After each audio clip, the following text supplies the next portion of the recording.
والدی کا نعرہ صلوات اللہم صلی علی محمد وآل وعجل.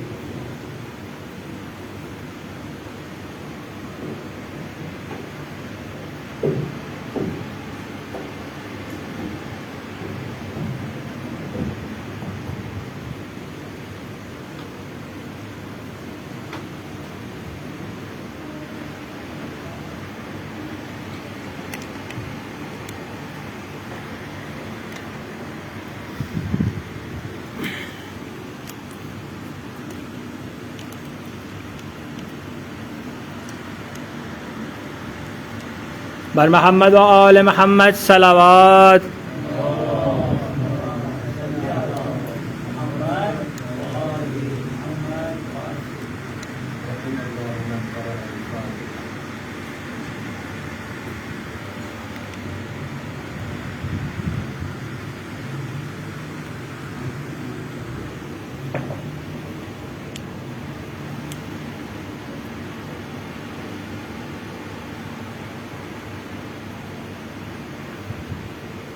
أعوذ بالله السميع العليم من الشيطان اللعين الرجيم. بسم الله الرحمن الرحيم. الحمد لله رب العالمين غير مقنوط من رحمته ولا مأيوس من نعمته. فطر الخلائق بقدرته ونشر الرياح برحمته.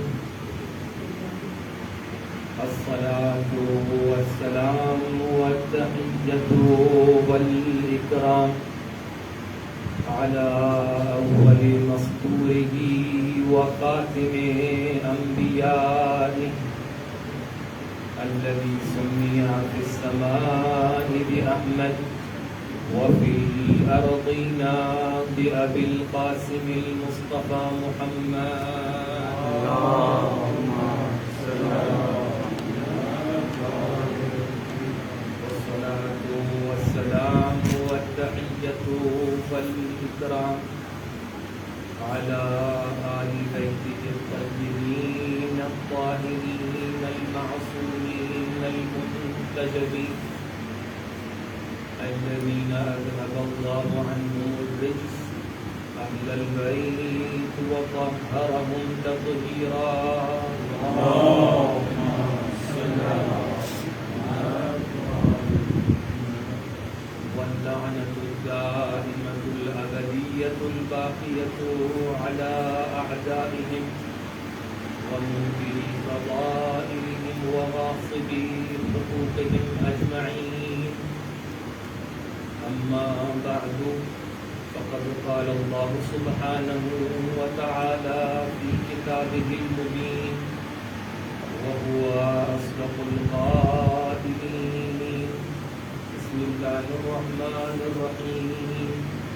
إنا وليي الله الذي نزل الكتاب وهو يتولى الصالحين. صلوات الله اللهم صل على محمد وآل محمد. بارك الله اللهم صل على محمد.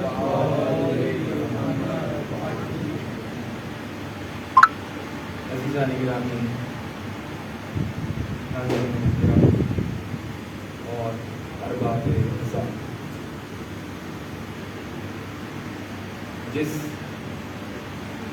آیے کریمہ کی تلاوت میں نے آپ کے سامنے کی ہے وہ سورہ اعراف کی آیت نمبر 196. یہ وہ آیت بھی ہے کہ جس کو حضرت امام حسین علیہ السلام نے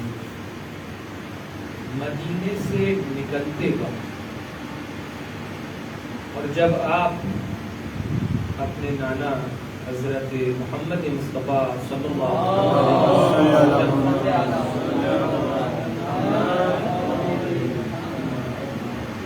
کی قبر مبارک پر گئے اور آپ نے اپنے نانا سے رخصتی طلب کی اور اپنے نانا کے روضے پر زیارت کے لیے جا کر یہ بتا دیا کہ اس زیارت کا عقیدہ ایک ایسا عقیدہ ہے کہ جو اول اسلام سے موجود ہے، اور اس زیارت کے درمیان اور اس خطبے کے درمیان کہ جو آپ نے اس زیارت کے درمیان ارشاد فرمایا، اس میں آپ نے یہ آیت تلاوت کی۔ یقیناً امام حسین علیہ السلام کیونکہ مظہر صفات الہی ہیں، لہذا جس طریقے سے اللہ تعالیٰ بغیر مقصد کے کوئی عمل نہیں کرتا، جس طریقے سے اللہ تعالیٰ کا ہر عمل، ہر فعل کسی خاص مقصد کے لیے ہوا کرتا ہے، اسی طریقے سے امام حسین علیہ السلام کا اس آیت کو تلاوت کرنا بھی ایک مقصد کے ہے۔ اب یہ مقصد ہمیں ڈھونڈنا ہے۔ اس طریقے سے امام حسین علیہ السلام نے اپنے قیام کے جو مقاصد بیان کیے، جب آپ مختلف عبارتوں کو دیکھتے ہیں کہ ایک عبارت میں امام حسین علیہ السلام ارشاد فرما رہے ہیں کہ میں قیام کر رہا ہوں تاکہ نہی عن المنکر کر سکوں، امر بالمعروف کر سکوں۔ کہیں پر آپ دیکھ رہے ہیں کہ امام اپنی وصیت میں ارشاد فرما رہے ہیں کہ میرے قیام کا مقصد اصلاح ہے اور میں اصلاح امت کے لیے قیام کر رہا ہوں۔ کہیں پر آپ دیکھ رہے ہیں کہ جب جناب ام سلمہ کچھ بیان فرماتی ہیں تو ان کے جواب میں آپ ارشاد فرماتے ہیں کہ اے نانی، میں جانتا ہوں میں کس راستے پر جا رہا ہوں، مجھے علم ہے میں کس طرف جا رہا ہوں، مجھے پروردگار مقتول دیکھنا چاہتا ہے، میرے اہل خانہ کو پروردگار اس طریقے سے دیکھنا چاہتا ہے کہ جو مظلومیت کی حالت میں ان کے پردے کو چھننا دیکھنا چاہتا ہے، انہیں اسیر بنتا دیکھنا چاہتا ہے۔ تو اب علماء کے درمیان مختلف اقوال بنتے چلے جاتے ہیں۔ کوئی عالم یہ کہتا ہے کہ مقصد قیام میں امام حسین یہ ہے کہ آپ اصلاح کرنا چاہتے ہیں۔ کسی عالم نے آ کر یہ کہا کہ آپ اس لیے قیام کر رہے تھے تاکہ آپ ایک حکومت کی تشکیل دے سکیں۔ کوئی آ کر یہ کہہ رہا ہے کہ آپ کا مقتول ہونا پہلے سے لکھا ہوا تھا۔ کوئی یہ کہہ رہا ہے کہ کوفیوں نے 18,000 خطوط بھیج کر امام کو بلایا تھا لہذا آپ نے قیام کیا۔ عزیزوں، اگر دیکھا جائے تو یہ ساری کی ساری تحلیلیں، یہ سارے کے سارے اقوال اپنے درمیان اگر ان میں سے ایک پر نگاہ ڈالی جائے، نظر ڈالی جائے تو یہ سب کے سب نامکمل ہیں۔ امام حسین نے صرف اصلاح کے لیے قیام نہیں کیا، امام حسین نے صرف اور صرف نہی عن المنکر کے لیے قیام نہیں کیا، امام حسین نے صرف شریعت کو بچانے کے لیے قیام نہیں کیا، امام حسین نے صرف نماز کو بچانے کے لیے قیام نہیں کیا، امام حسین نے صرف روزے کو بچانے کے لیے قیام نہیں کیا، امام حسین نے صرف حج کو بچانے کے لیے قیام نہیں کیا۔ کیوں اس طریقے سے میں کہہ رہا ہوں؟ کیونکہ اگر نماز کی سمت دیکھیں گے تو آپ کو یزیدی سمت بھی نماز دکھائی پڑے گی، امام حسین کی طرف بھی نماز دکھائی پڑے گی۔ اگر آپ روزوں کی سمت دیکھیں گے تو روزے دار آپ کو وہاں پر بھی دکھائی پڑیں گے، یہاں پر بھی دکھائی پڑیں گے، وہاں پر بھی اللہ والے دکھاتے کہنے کو ہیں، وہاں پر بھی دیکھنے میں سجدہ کرنے والے موجود ہیں، وہاں پر بھی کہنے کو راکعین موجود ہیں، لیکن ان سب کے درمیان میں سے ایک روح ہے جو وہاں سے مسنگ ہے، ایک روح ہے جو وہاں پر موجود نہیں ہے۔ روزہ ہے لیکن روزے کی روح نہیں ہے، نماز ہے لیکن نماز کی روح نہیں ہے، ہر چیز ہے، پوری شریعت ہے لیکن شریعت کی روح موجود نہیں ہے۔ شریعت کی روح کیا ہے؟ شریعت کی روح یہ ہے کہ اگر آپ اس پورے قیام کو دیکھیں، اس قیام میں یا ہر قیام میں آپ کو کچھ عناصر مشترک دکھائی پڑیں گے۔ ایک عنصر ہے کہ ہر قیام میں ایک رہبر ضرور ہوتا ہے جس کو ہم امام سے تعبیر کرتے ہیں۔ ہر قیام میں آپ کو کچھ انصار ضرور دکھائی پڑیں گے جن کو ہم یہاں پر یاران سے تعبیر کرتے ہیں. ہر قیام میں ایک مقصد موجود ہوتا ہے. تو عزیزان گرامی ہر قیام میں آپ دیکھیں اور حتیٰ اس قیام میں اگر دیکھیں تو جو چیز ہر جہت سے تمام چیزوں کے درمیان امام حسین علیہ السلام کے مقاصد میں، امام حسین علیہ السلام کے اعمال میں، افعال میں، انصار میں، مقاصد میں جو چیز مشترک دکھائی پڑتی ہے وہ ولایت کا موضوع ہے. لہذا ہر چیز موجود تھی لیکن ولایت موجود نہیں.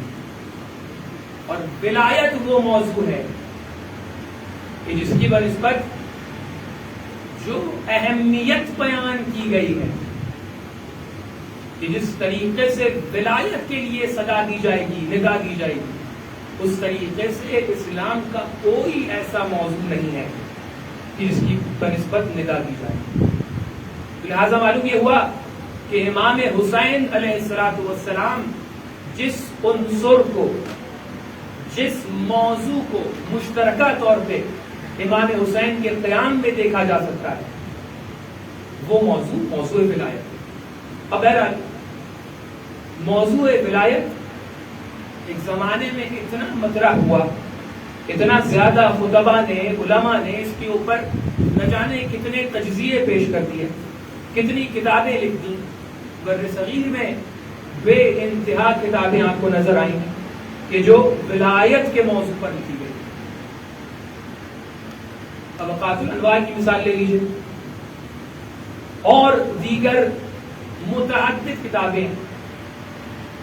اسی طریقے سے جہاں پر بھی شیعیان اور علماء تشیع کا حضور رہا انہوں نے ولایت کے موضوع کو کبھی نہیں چھوڑا. اور الحمدللہ منبر کے اوپر سے اتنی زیادہ تعداد میں اور اتنی بکثرت ولایت کے موضوع پر مجالس پڑھی گئی کہ ولایت کا موضوع روز روشن کے مانند ہو گیا. اب جس کسی سے بھی آپ ولایت کا تذکرہ کریں آپ کو اس کی بنسبت کوئی کمی محسوس نہیں ہوگی. یہ سلسلہ اتنا زیادہ چلا کہ اب سب کو ایک اطمینان ہو گیا کہ نہیں، ولایت پر اب بولنے کی ضرورت نہیں، ولایت پر اب لکھنے کی ضرورت نہیں. مجلس کا موضوع کیا ہو، کوئی نیا موضوع تلاش کیا جائے کہ جس پر ابھی تک کسی نے گفتگو نہ کی. ایک دم نیا موضوع لے آئیں گے تو بھی یہ کہا جائے گا کہ بھائی کسی نے جب گفتگو نہیں کی تو آپ کیوں کر رہے ہیں. اور اگر وہی موضوع لے کر آئیں گے تو کہیں گے اس پر جو گفتگو ہو چکی. تو اب اس کے سلسلے سے اتنا زیادہ یہ تصور سامنے رہا کہ بیچ میں ایک فترت کا زمانہ آ گیا اور اب جدید زمانے میں اور جدید ٹیکنالوجی کے زمانے میں اس ولایت کی بنسبت دوبارہ سے باقاعدہ طور پہ حملے شروع ہوئے. تو لہذا میں اسی منبر سے آپ کی خدمت میں اور ایک اصلاح کی غرض سے اس فکر کو رکھنا چاہتا ہوں کہ یہ لمحہ فکریہ ہے کہ ہم ولایت کے موضوع کو بھولتے چلے جا رہے ہیں، ہم امامت کے موضوع کو بھولتے چلے جا رہے ہیں، اس ذہنیت سے، اس فکر سے بھولتے چلے جا رہے ہیں کہ ہم سوچ رہے ہیں اس کے اوپر بہت گفتگو ہو چکی.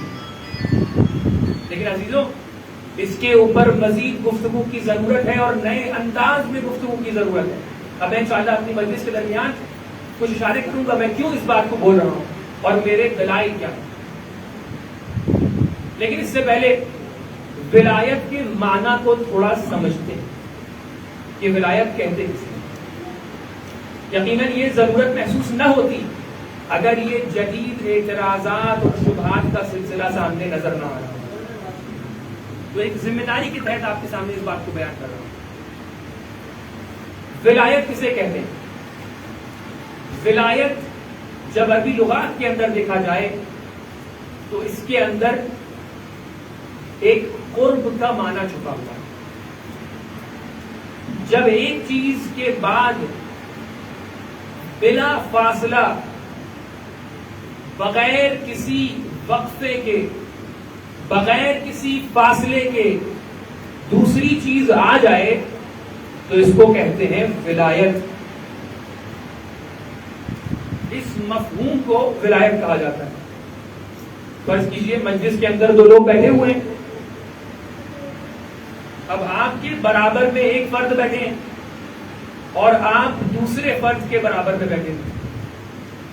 تو جیسے ہی آپ کا تصور آئے گا اور آپ سے جیسے ہی دوسرے فرد کی بنسبت ہم گئے, تو کیونکہ آپ کے اور ان کے درمیان کوئی فاصلہ نہیں ہے, لہٰذا یہ کہا جائے گا کہ وہ شخص آپ کے بعد آنے والے ہیں, آپ کے درمیان ایک ولایت کا قیام. وہ شخص ہو جائے گا ولی, اور جس کی بنسبت ولایت کو دیکھا جا رہا ہے وہ مولا علیہ. بہت ہی غور اور توجہ کا طالب. یعنی ولایت کے مفہوم میں ایک قرب ہے.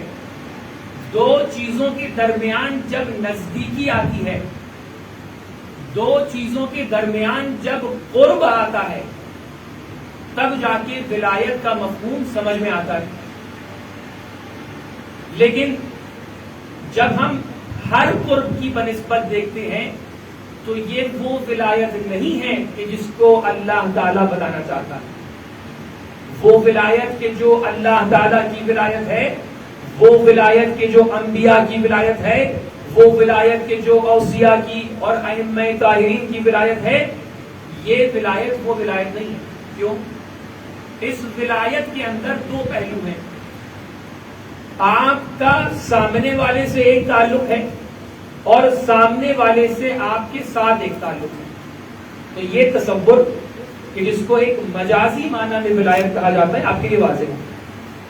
لیکن علماء نے ایک اور ولایت کا تذکرہ کیا. یہ جو دوسری ولایت ہے اس کو ولایت اشراقی کا عنوان کیا جاتا ہے. بہت توجہ چاہوں گا. ولایت اشراقی کی جو مثال پیش کی جاتی ہے وہ سورج کی مثال ہے. آپ سورج کی مثال کو اپنے ذہن میں لے کر آئیں اور پھر سورج کی کرنوں کو اپنے ذہن میں لے کر آئیں. سورج جب نکلتا ہے تو اپنے ساتھ کرنوں کو ایجاد کرتا ہے, خلق کرتا ہے. جتنا جتنا سورج اوپر آتا ہے اتنا اتنا کرنوں کو وجود ملتا جاتا ہے. سورج اگر اپنی جگہ سے تھوڑا سا منتقل ہوا تو کرنیں بھی منتقل ہوئی. جتنا جتنا سورج مدھم ہوا اتنی اتنی کرنیں بھی مدھم ہوئی. اور اگر ایک تصور یہ پیش کیا جائے کہ کبھی کبھی سورج پہ گرہن لگ جاتا ہے, سورج کے آگے کوئی پلانٹ آ جاتا ہے, تو کیا ہوتا ہے؟ کرنیں بھی ختم ہو جاتی ہیں. دن ہوتا ہے لیکن رات دکھائی پڑتی ہے. تو معلوم یہ ہوا کہ سورج اور اس کی کرنوں کے درمیان جو رابطہ ہے وہ رابطہ اشراقی ہے. مطلب یہ کہ جب سورج نکلے گا تبھی کرنیں نکلیں گی, اور جتنی مقدار میں سورج رہے گا اتنی مقدار میں کرنیں موجود رہیں گی. جتنا جتنا سورج مضبوط رہے گا اتنا اتنا کرنیں مضبوط رہیں گی. ایک لمحے کے لیے اگر یہ سورج چاہے کہ کرنوں کو ختم کر دے تو سورج اپنے آپ کو تھوڑا سا کسی کے پیچھے لے جائے گا, یہ کرنیں ختم ہو جائیں گی. تو اب سمجھ میں آیا کہ سورج اور ان کرنوں کے درمیان بھی ایک قرب پایا جاتا ہے. یہ دونوں ایک دوسرے سے متصل ہیں, یہ دونوں ایک دوسرے کے بعد آ رہے ہیں, لیکن ان کے درمیان اور پہلی قسم کے درمیان فرق یہ ہے کہ وہاں پر رابطہ دو طرف والا تھا, یہاں پر رابطہ دو طرف والا نہیں ہے, ایک طرف سے ہے. اب سمجھ میں آیا کہ اللہ تعالیٰ کی ولایت کیسے ہے. اللہ تعالیٰ کی ولایت کچھ اس طریقے سے ہے کہ اللہ تعالیٰ جب تک کہ چاہے تب تک کہ تمہیں وجود بخشے, اور جتنی مقدار میں چاہے اتنی مقدار میں وجود بخشے. جب چاہے تمہیں صفحے ہستی سے محو کر دے. یعنی ایک علوف موجود ہے اللہ تعالیٰ کی ولایت میں. اب سمجھ میں آیا کہ جب کہا جا رہا ہے کہ رسول کو نام لے کر مت پکارنا, وہ رہتے تمہارے درمیان ہیں لیکن تمہارے برابر نہیں ہیں. رسول کی ولایت اوپر سے ہے جس طریقے سے سورج کی ولایت ہوا کرتی ہے. ایک صلوات پڑھ دیں محمد والے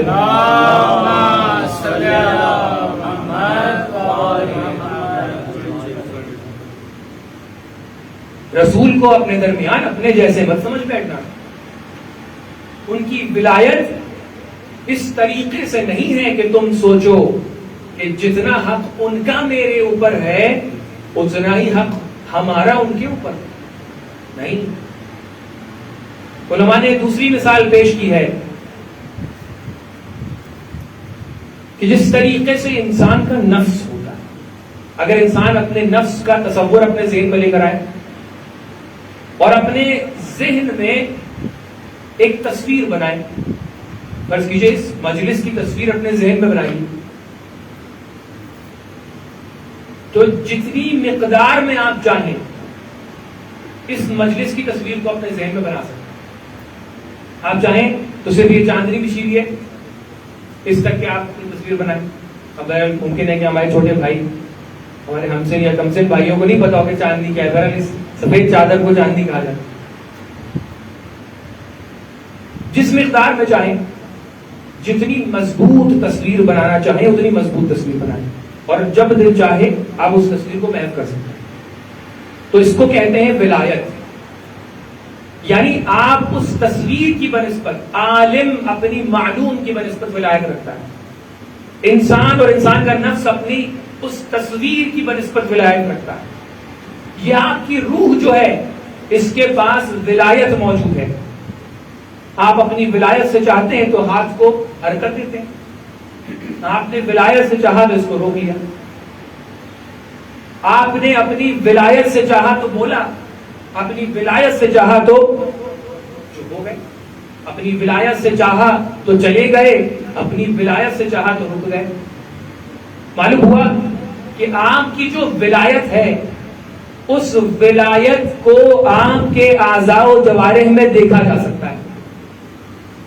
لیکن اگر آپ یہ کہیں کہ میں اپنے جسم پر ولایت رکھتا ہوں, ایک انسان ہے فرض کیجئے کوما میں ہے, یا اس کے اوپر شل ہو گیا اس کا ہاتھ, یا اس کا دھڑ شل ہو گیا ہے, اب وہ کہہ رہا ہے کہ مجھے اپنے ہاتھ پر اپنے پیر پر ولایت حاصل ہے. آپ کہیں بھئی ہاتھ ہلا کے دکھاؤ, تو کیا کرے گا وہ؟ ہاتھ نہیں ہلا پائے گا. پیر ہلا کے دکھاؤ, نہیں کر پائے گا. چل کے دکھاؤ, یہ بھی نہیں کر پائے گا. تو اس کا مطلب یہ ہے کہ اب اس کی ولایت وہاں پر باقی نہیں. تو اس کا مطلب یہ ہوا کہ جب ولایت ہوتی ہے تو وہ سامنے دکھائی بھی پڑتی. تو ولایت کا دوسرا جو معنی کا دوسرا پہلو ہے وہ کیا ہے کہ اگر آپ کے پاس ولایت ہے یا آپ کے اوپر کسی کی ولایت ہے, اگر ہاتھ پر میری ولایت ہے تو دکھائی پڑے گی, اگر پیر پر میری ولایت ہے تو دکھائی پڑے گی. تو اب معلوم یہ ہوا کہ اگر ہم دن و رات یہ کہتے پھریں کہ اللہ ولی الذین آمنوا, اور ہم اپنے آپ کو مومن کہتے رہیں اور کہتے رہیں کہ میرے اوپر اللہ تعالیٰ کی ولایت ہے, میں اللہ تعالیٰ کی ولایت میں ہوں, لیکن جب آپ کے عمل میں آ کر دیکھا گیا, جب میرے عمل میں آ کر دیکھا گیا تو میں کیا دیکھ رہا ہوں کہ مجھے وہ بات دکھائی نہیں پڑ رہی ہے جو اللہ کہہ رہا ہے. وہ تمام تر چیزیں جو شیطان کہہ رہا ہے اس کے اوپر میں عمل کرتا چلا جاؤں اور ایک طرف سے یہ ادعا کرتا جاؤں کہ میرے اوپر اللہ کی ولایت ہے, تو کہا جائے گا آپ جھوٹے ہیں یا آپ کو اپنے اوپر اختیار نہیں ہے. تو معلوم یہ ہوا کہ جب ولایت انسان کے دل پر ہوتی ہے, اگر کسی کی ولایت آپ کی روح پر ہے, اگر کسی کی ولایت آپ کے نفس پر ہے تو وہ آپ کے اعضاء و جوارح میں بھی دکھائی پڑے گی. اگر آپ کے اعضاء و جوارح شیطانی کام کو دکھائیں گے تو آپ شیطان کی ولایت میں ہیں, لیکن اگر آپ کے اعضاء و جوارح الہی کام کو دکھائیں گے تو آپ اللہ والے اور اللہ کی ولایت میں ہیں. ایک صلوات پڑھ دیں محمد والے.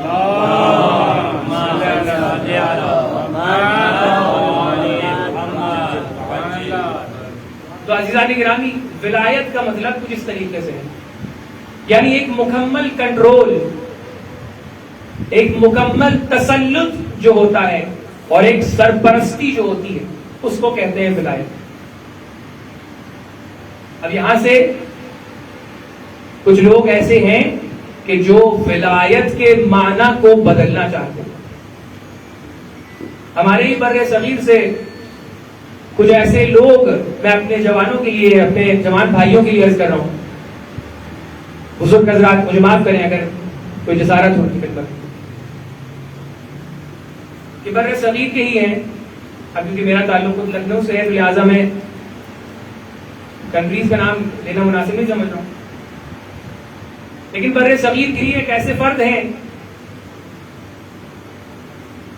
میم اینڈ میم, کہ جو اپنا نام تو کچھ اور لکھواتے ہیں.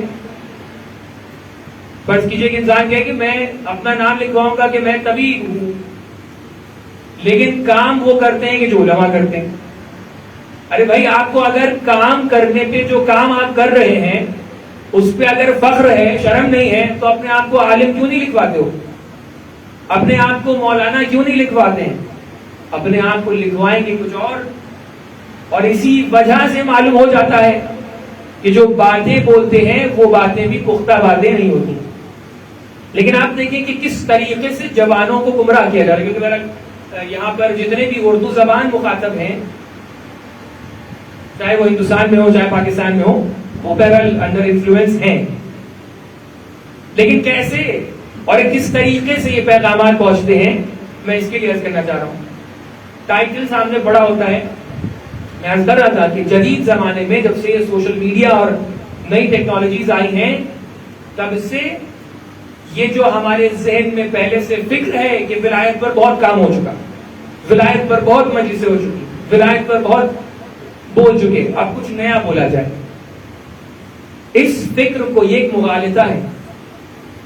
ٹائٹل کیا پیش کرتے ہیں؟ ٹائٹل پیش کر رہے ہیں کہ حدیث غدیر کے 8 سلسلے. ہمارے خطبہ شاید منبر پر سے 8 سلسلے نہ گناتے ہوں, ایک نہیں دو نہیں 8 سلسلوں سے حدیث غدیر کو بیان کر رہے ہیں, پیش کر رہے ہیں. میں نے بھی ٹائٹل دیکھا, مجھے بڑا تعجب ہوا,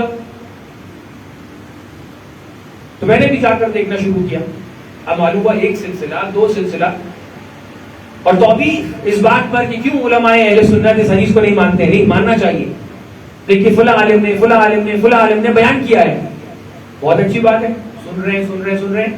لیکن کیونکہ پتا ہے پہلے سے کہ وہ فارسی میں کہتے ہیں کہ گرگ در لباس نیش, کبھی کبھی کچھ بھیڑیے ہوتے ہیں کہ جو بکری کی اور بھیڑ کی لباس کو پہن کے آ جاتے ہیں.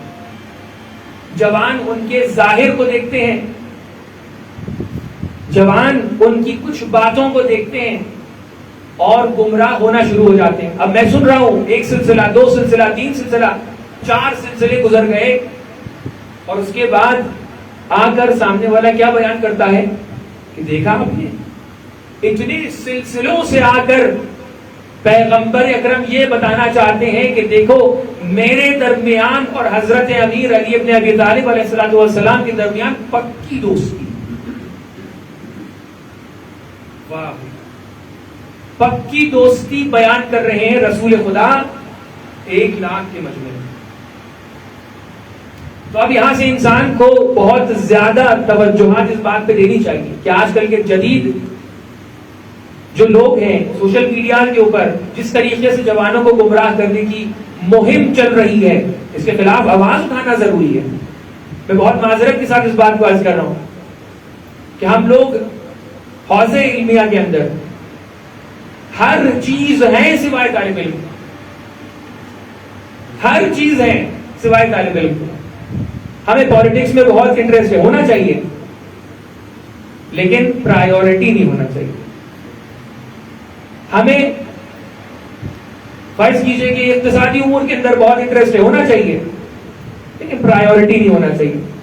اگر ایک طبیب طبابت کو بھول کر پوری دنیا جانتا ہو تو کوئی بھی مریض اس کے پاس نہیں آتا.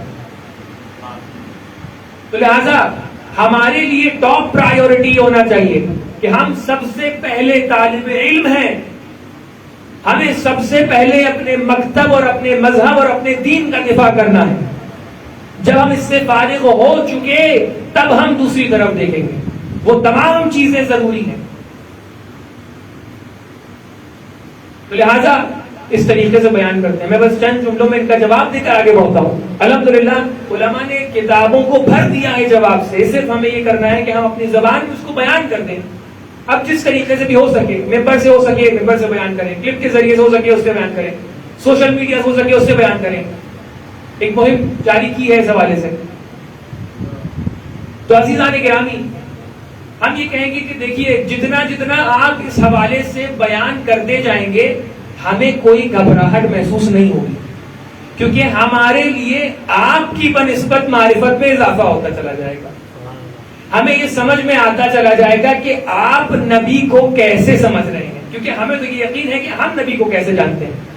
ہمیں یقین ہے کہ ہمارا نبی کہ جو عقل کل کا مظہر ہے, جو خالق عقل کا مظہر ہے, وہ 1,00,000 کا مجمع جمع کر کے ایسی تپتی ہوئی دھوپ میں جہاں پر انسان کھڑا نہ ہو سکے, ایسی تپتی ہوئی دھوپ میں جہاں پر انسان کی پیاس برداشت نہ ہو سکے, وہاں پہ کھڑا ہو کر اپنی پکی دوستی کو تو اعلان نہیں کرے گا.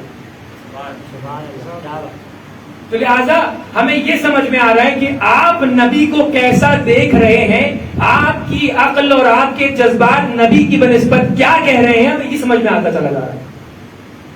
کیا آپ کی عقل یہ گوارا کرتی ہے کہ 1,00,000 کے مجمع کو آپ روک کے رکھیں, جو آگے چلے گئے ان کو پیچھے بلائیں, جو پیچھے چلے گئے ان کا انتظار کریں, اور اس کے بعد یہ اعلان کریں کہ پکی دوستی ہے. ارے بھائی ذرا اپنے مجلس ریکارڈ بھی ہو رہی, ارے ذرا اپنے بڑوں کا تو خیال کر لو کہ جو آ کر کہہ رہے ہیں بخن بخن ابن ابی طالب اصبحت مولایا و مولا کل مؤمن و مؤمنہ.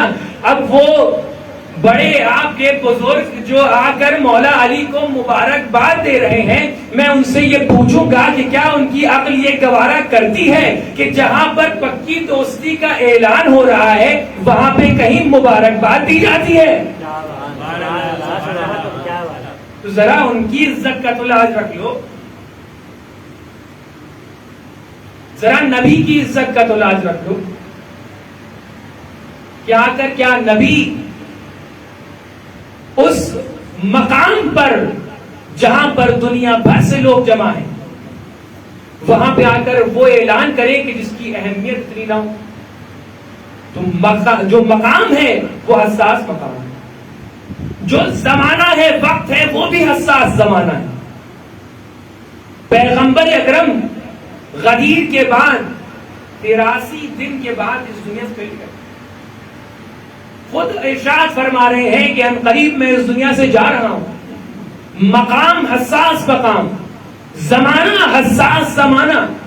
اگر وہاں پہ آپ نہیں, جو آپ جیسے انجینئر ہیں اپنے آپ کو انجینئر کہتے ہیں, آپ نہیں, اگر وہاں پہ کوئی گونگا بہرا شخص بھی موجود ہوتا اور اس کی آنکھوں سے یہ دکھائی پڑ رہا ہوتا کہ 1,00,000 کا مجمع جمع ہوا ہے, اونٹوں کے کجاوے بنائے گئے ہیں, رسول خدا اتنے اہتمام سے اعلان کر رہے ہیں, تو وہ بھی سمجھ جاتا کہ کوئی اہم چیز. اور آپ اپنی عقل کا ثبوت اس طریقے سے دے رہے ہیں. اور اس کے بعد علمی لحاظ سے بھی اس کے اندر اعتراض. کیا آپ کو یہ بات اور یہ اقرار دکھائی نہیں پڑ رہا کہ رسول گرامی اسلام ایک جامعیت کی بات کر رہے ہیں؟ الست اولا بکم من انفسکم, کیا میں تم تمام کی بنسبت زیادہ اختیار نہیں رکھتا ہوں تمہارے انفس سے زیادہ؟ اب یہ بتائیے کہ جب پیغمبر پہلے کہہ رہے ہیں کہ میں تم سب کا مولا ہوں اور تم سب کی بنسبت ولایت رکھتا ہوں, تو کیا پیغمبر سب کے پکے دوست ہوا کرتے تھے؟ تو پھر یہ سورہ منافقین کس کے لیے نازل ہو رہا ہے؟ تو قرآن کیوں کہہ رہے ہیں وَمِمَنْ حَوْلَكُمْ مِنَ الْأَعْرَابِ مُنَافِقُونَ؟ یہ منافق لوگ کون منافق ہیں؟ اگر پیغمبر تمام لوگوں کی بنسبت بقول آپ کے جو شخص بھی من زار النبی مسلما وهو مسلم یا مسلما ومات على اسلامه, ہر وہ شخص کہ جو اپنی زندگی میں پیغمبر کی زیارت کرے اور مسلمان ہو اور اسلام کے اوپر مر جائے تو وہ صحابی ہوا کرتا ہے. اگر یہ تمام کے تمام لوگ رسول اللہ کے پکے دوست تھے تو واقع عقبہ میں کس نے پیغمبر کے اونٹ کو ہکانا چاہا اور پیغمبر کو قتل کرنا چاہا؟ کس سے پیغمبر کس کے بارے میں پوچھ رہے ہیں کہ تم نے دیکھا کہ یہ کون منافقین تھے؟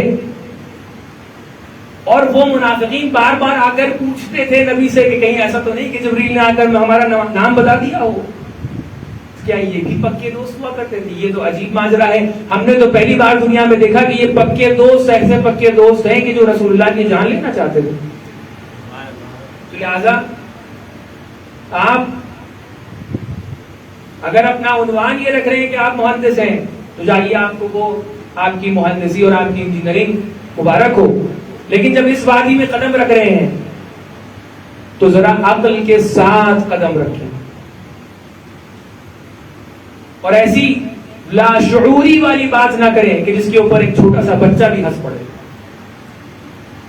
لہذا معلوم یہ ہوا کہ ولایت اس چیز کو کہتے ہیں کہ جس کے اندر ایک مکمل کنٹرول ہے، جس کے اندر مکمل ایک سرپرستی ہے.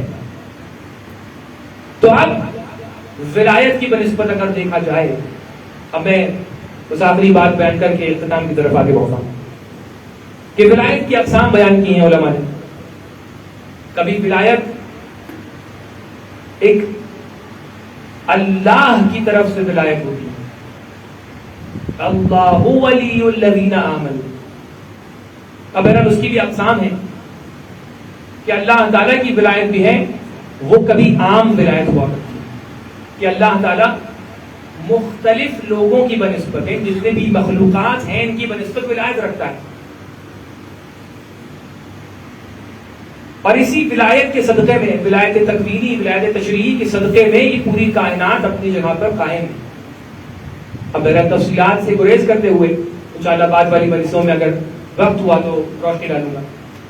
دوسرا مرحلہ ولایت کا جو علماء نے بیان کیا ہے وہ ولایت خاص ہے کہ یہ تمام یہ دنیا جو آپ دیکھ رہے ہیں کہ جس کے اندر چرند بھی ہیں، پرند بھی ہیں، انسان بھی ہیں، حیوان بھی ہیں، ان سب کی بنسبت اللہ تعالیٰ ولایت رکھتا ہے.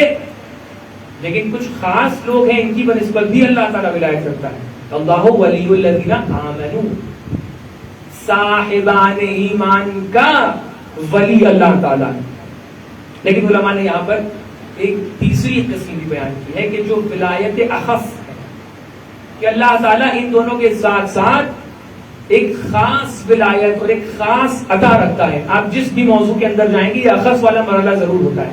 ایک اخص ہدایت ہوتی ہے، ایک اخص ولایت ہوتی ہے. اللہ تعالیٰ نے ایک خاص مرحلہ رکھا ہے جو صرف اور صرف مخصوص ہے انبیاء سے، اوصیاء سے. کہ جس آیت کی میں نے تلاوت آپ کے سامنے کی کہ جو رسول اللہ کی زبانی ہے کہ اِنَّا وَلِيِّ اللَّهِ، کہ میرا ولی اللہ تعالی ہے، یہ وہ ولایت اخص ہے. اب یہاں سے آپ کو یہ سمجھ میں آئے گا کہ امام حسین علیہ السلام جب مدینے سے خارج ہو رہے ہیں تو تمام تر باتوں کے درمیان اس بات کا بھی اعلان کرتے جا رہے ہیں کہ دیکھو میں رسول خدا کے سامنے اور ان کی قبر کے پاس آ کر یہ اعلان کر رہا ہوں کہ یہ ولایت کے جو قرآن کے اندر رسول اللہ کے لیے ذکر ہوئی ہے میں بھی اسی ولایت کا ماننے والا ہوں. تم میں سے جو بھی رسول خدا کی ولایت کو قبول رکھتا ہے وہ میرے ساتھ ہو جائے، جو رسول خدا کا منکر ہے وہ مجھ سے الگ ہو جائے. صلوات پڑھ دے محمد و آل محمد. اللهم صل على محمد وآل محمد وعجل فرجه. ایک بار بھی گنا چاہیے.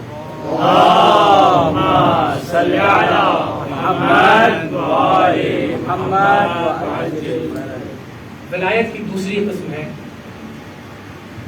یہاں پر اللہ تعالیٰ ابھی تک کے ولایت کا حامل تھا، ولایت کا مالک تھا کہ جو مخصوص ہے اللہ تعالیٰ سے.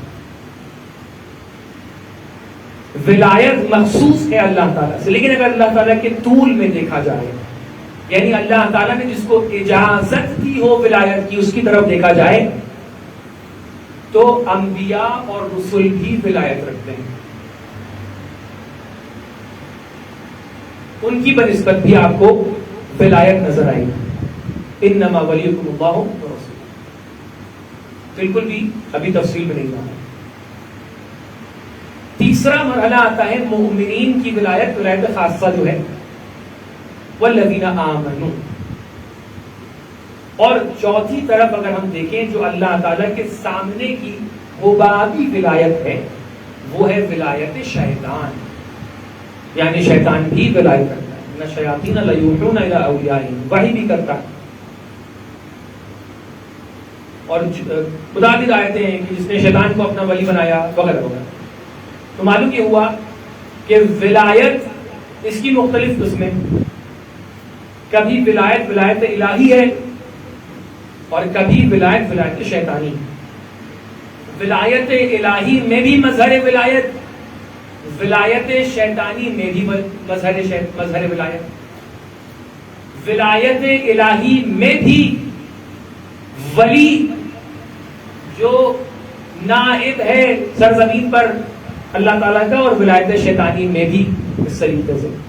لیکن ایک عجیب کیفیت ہے عزیزوں، کیونکہ میں نے عرض کیا کہ ولایت ایک ایسا موضوع ہے کہ جو پورے دین کا نچوڑ، دین کا ہر حصہ انسان کو پتہ چل جائے، اس پہ انسان عمل پیرا ہو جائے.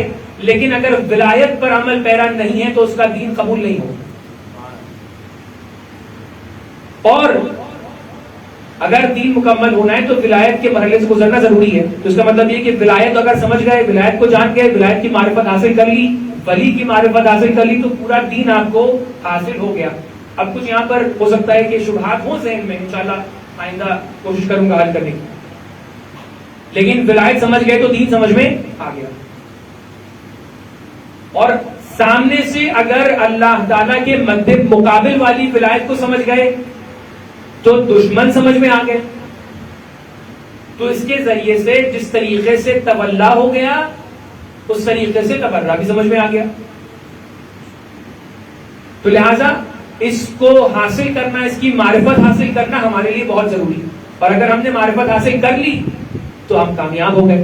کیوں میں آپ سے اس مقدمے کو، اس تمہید کو بار بار بیان کر رہا ہوں؟ کیونکہ جو موضوع ہے اس کے اندر اس کی آپ جھلک دیکھ سکتے ہیں. موضوع ہمارا کیا ہے؟ کربلا اور ولایت. اگر ہم سرزمین کربلا پر آ گئے اور ہم نے قیام حضرت سید الشہداء کو دیکھ لیا اور اس کی معرفت کو حاصل کر لیا اور کربلا کو صحیح معنی میں ہم سمجھ گئے تو ہمیں ولایت کے تمام تر ارکان سمجھ میں آ جائیں گے. جہاں پر اگر ولایت الہی کے نمائندے کو دیکھنا ہو تو امام حسین علیہ السلام کو دیکھ سکتے ہیں. اگر ان کے انصار کو دیکھنا ہے تو اصحاب امام حسین کو دیکھ سکتے ہیں. اگر ولایت شیطانی کو دیکھنا ہے تو یزید اور یزید والوں کو دیکھ سکتے ہیں. معلوم یہ ہوا کہ اگر مکمل دین کو سمجھنا ہے تو ایک کربلا کو اگر صحیح معنی میں سمجھ گئے تو مکمل دین کو سمجھ جاؤ گے. ایک سلوات پڑھ دے محمد والے.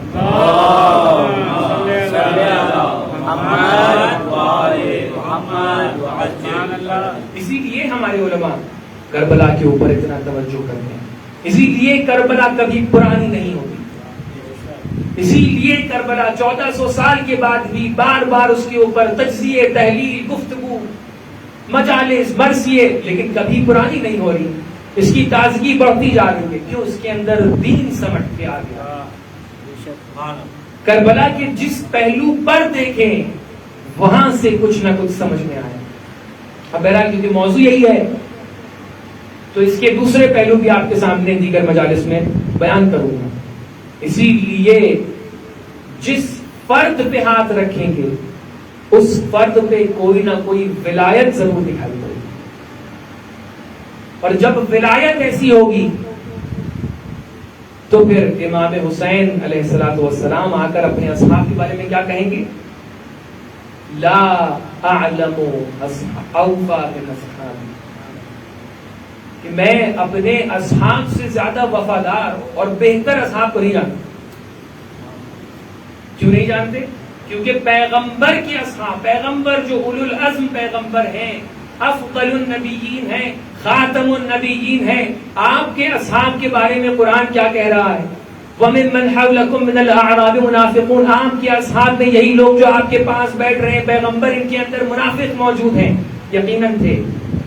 لیکن امام حسین علیہ السلام کے در پر ایسے باولایت، ایسے مومن اور ایسے راسخ لوگ بیٹھے ہیں کہ جو چراغ بجھاتے ہیں تاکہ ان کے دل روشن ہو جائے، جو رات کی تاریکی میں بھی امام حسین علیہ السلام کو چھوڑ کر نہیں جاتے، جو کہتے ہیں کہ اگر مجھے 70 مرتبہ بھی ختم کر دیا جائے، جلا کر میری رات ہواؤں میں نشر کر دی جائے، پھر بھی ہم آپ کا ساتھ نہیں چھوڑیں گے۔ اور اسی طریقے سے امام حسین علیہ السلام کے اہل خانہ، یہی حدیث اس پہ امام حسین علیہ السلام ارشاد فرماتے ہیں کہ میرے اصحاب سے بہتر کوئی اصحاب نہیں، یہیں پر آپ ارشاد فرماتے ہیں کہ ہمارے اہل سے بہتر کوئی اہل نہیں ہے۔ کون اہل؟ کہ جن کی عزا منانے ہم آج یہاں پر بیٹھے ہیں، وہ گھر والے کہ جو کچھ ہی ایام پہلے مدینہ سے روانہ ہوئے۔ ہم آج ان لوگوں کی عزا منانے بیٹھے ہیں کہ جو سب کی عزا مناتے تھے لیکن ان کی عزا منانے کے لیے کوئی نہ تھا۔ ہم آج اس دکھیاری ماں کی عزا منانے بیٹھے ہیں کہ جو سب کے گھر جا کر گریا کرتی تھی، سب کی عزاداری برپا کرتی تھی، لیکن اس کے بیٹے پر رونے والا کوئی نہیں۔ ہم آج اس دکھیاری ماں کے بارے میں عزا کر رہے ہیں، ہم آج اس گھرانے کے بارے میں عزا کرنے بیٹھے ہیں، عزاداری برپا کرنے بیٹھے ہیں کہ جو ایک وقت مدینے سے چلا تو اس شان و شوکت سے چلا کہ جس کو تاریخ لکھتی ہے۔ جب امام حسین علیہ السلام سے بیعت لینے کے لیے ولید نے امام حسین کو دربار میں بلایا تو عزیزوں تاریخ نے ہر جزئی چیز کو تو نہیں لکھا ہے، لیکن میں ایک سوال پوچھنا چاہوں گا۔ تاریخ نے لکھا ہے کہ امام حسین علیہ السلام جب جانے لگے تو آپ نے اپنے اصحاب اور اپنے اہل کو اپنے ہمراہ لے لیا۔ کیا امام حسین علیہ السلام کے اصحاب اور اہل جناب عباس کے علاوہ کوئی اور تھے؟ کیا حضرت علی اکبر کے علاوہ کوئی اور وہاں موجود تھا؟ کیا وہ بہن اس گھر میں موجود نہ ہوگی جو ہر دن امام حسین کی زیارت کے لیے آتی تھی؟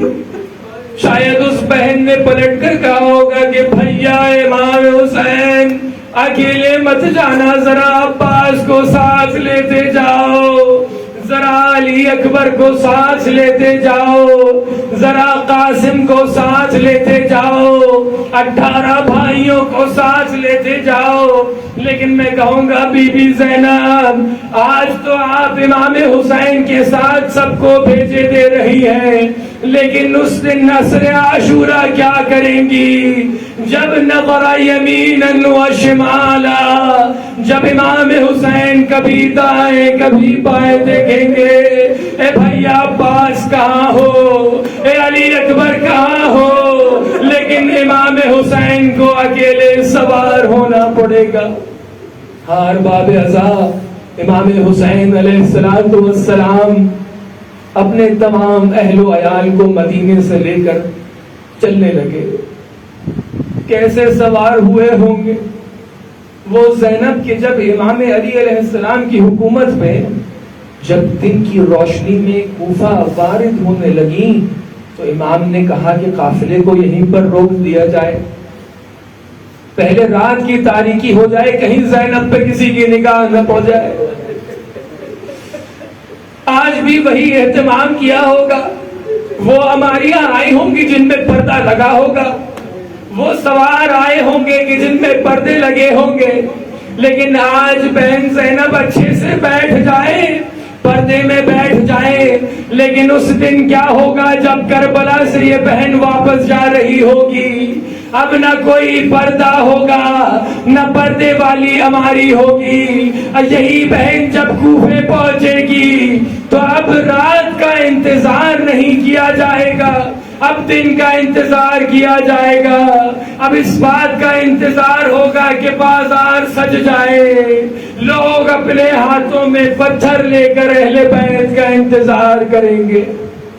ہر باب ازا یہ کاروان مدینے سے روانہ ہو رہا ہوگا، میں بس چند جملے تصور کے طور پہ پیش کرنا چاہتا ہوں. آپ یہ بتائیں جب یہ کاروان مدینے سے روانہ ہو رہا ہوگا تو کیا جناب ام البنین نے عباس سے خداحافظی نہیں کی ہوگی؟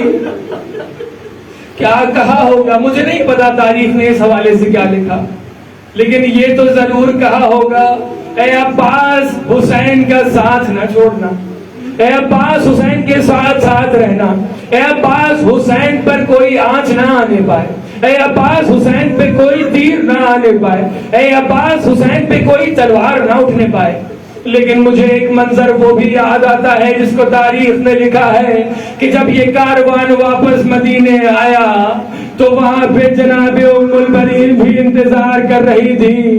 جناب ام البنین نے پوچھا کہ کس کا کاروان آ رہا ہے؟ اے بی بی حسین کا کاروان آ رہا ہے. ارے حسین کو کیا ہوا؟ حسین کو شہید کر دیا گیا. ایسا نہیں ہو سکتا، میرے حسین کو کیسے شہید کر دیا جائے گا جبکہ عباس ساتھ میں تھے؟ نہیں بی بی، عباس کو بھی شہید کر دیا گیا. نہیں نہیں، میرے عباس کو شہید نہیں کیا جا سکتا. میرا عباس تو اتنا دلیر ہے، میرا عباس تو اتنا شجاع ہے، میرا عباس تو ہزاروں لوگوں کو پچھاڑ دے، میرے عباس کو کوئی شہید نہیں کر سکتا. یہ بتاؤ میرے عباس کو کیسے شہید کر دیا گیا؟ اے بی بی، عباس کے ہاتھ قلم کر دیے گئے. نہیں نہیں، عباس کے ہاتھ میں اگر تلوار ہوگی تو اس کو کوئی پچھاڑ نہیں سکتا. اے بی بی، عباس کے ہاتھ میں کوئی تلوار نہیں تھی، عباس نہتے تھے، ان کے ہاتھوں کو قلم کر دیا گیا. تو اے رہبر یہ بتاؤ کہ جب عباس کے ہاتھوں کو قلم کر دیا گیا تو عباس گھوڑے سے زمین پر کیسے آئے؟ اے بی بی، آپ کے عباس کو شہید کر دیا گیا. جب آپ کے عباس کو شہید کر دیا گیا پھر امام حسین کو شہید کر دیا گیا. الا لعنت اللہ علی القوم الظالمین وسيعلم الذين ظلموا أي منقلب ينقلبون إنا لله وإنا إليه راجعون. پروردگار ہماری اس قلیل سے عبادت کو قبول فرما. پروردگار اس جہان میں جہاں کہیں بھی شیعہ نے حیدر کرام ہیں ان سب کی جان مال عزت آبرو کی حفاظت فرما. پروردگار جتنے بھی مریض ہیں ان کو شفا عطا. پروردگار جتنے بے روزگار ہیں ان کو روزی سے نواز. پروردگار ہمارے وقت کے امام کے ظہور میں تعجیل فرما. ہمیں ان کے آبان و انسان میں سے شریک فرما. اللہ تعالی حسین.